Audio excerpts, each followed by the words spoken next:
You're listening to the Telltale channel. Don't forget to check me out on all social media: Patreon, Twitter, Teespring, and Etsy. All links can be found in the description or on my website, telltaleatheist.com. Hey, this is Owen. If you're comfortable, leave your first name and state at the sound of the tiny truck backing up. Hey, this is Beatrice from Texas. I've been thinking about this curious question about Jehovah's Witness. How do they deal with people with mental disabilities like autism, Down syndrome? I'm rather quite curious. Okay, thank you. Good question. Actually, they are, in my experience, they have been very, very supportive of anybody with disabilities. And there's a reason for this, okay? So I've talked about how Jehovah's Witnesses kind of want to have their own government in the past, right? I've talked about how they have this whole setup of elders who act as investigators and basically line managers or generals in a lot of different ways. And anytime there's some event that takes place, the elders will investigate, they'll talk to the people, and they'll try to solve the problem. And if the elders are incapable of solving the problem, they'll escalate it to the overseer, to the circuit overseer, district overseer, whatever else. So it's like having a sub-government inside of another government.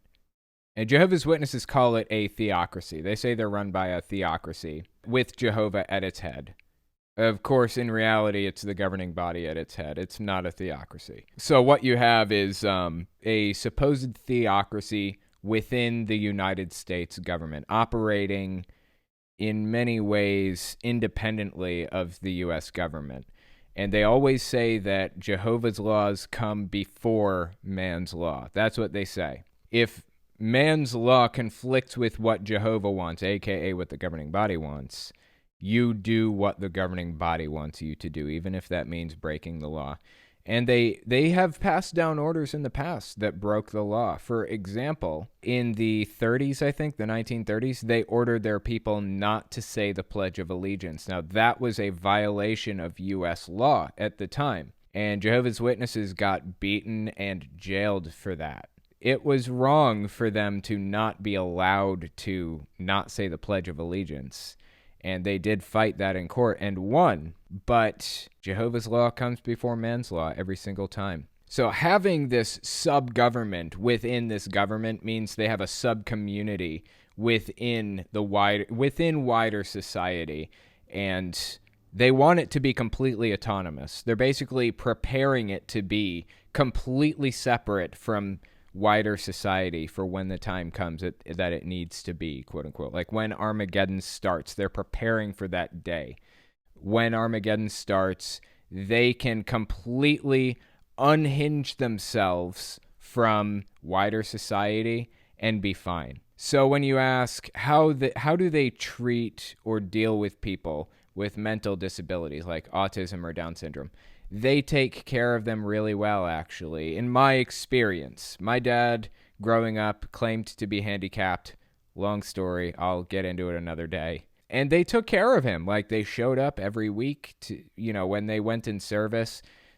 Service is basically like their volunteer time. Like, if they need to help somebody out, they can count that time in service. So they'd come over to our house because my dad claimed to be handicapped, and they just hang out with him for an hour. They had a visitation list with all of the handicapped people in the congregation, and service groups would alternate going to visit them. So one week my dad would get Brother Blah to visit. And the next week we would get Brother Blah, different Brother Blah. They're related, but they're not the same Brother Blah. Anyway, that's kind of how it worked. In my experience, they take care of them very well, because they want to have a sub-government. They want to be completely autonomous and make sure that everyone's taken care of when the time comes, when Armageddon happens. So, good question. Thank you for that question.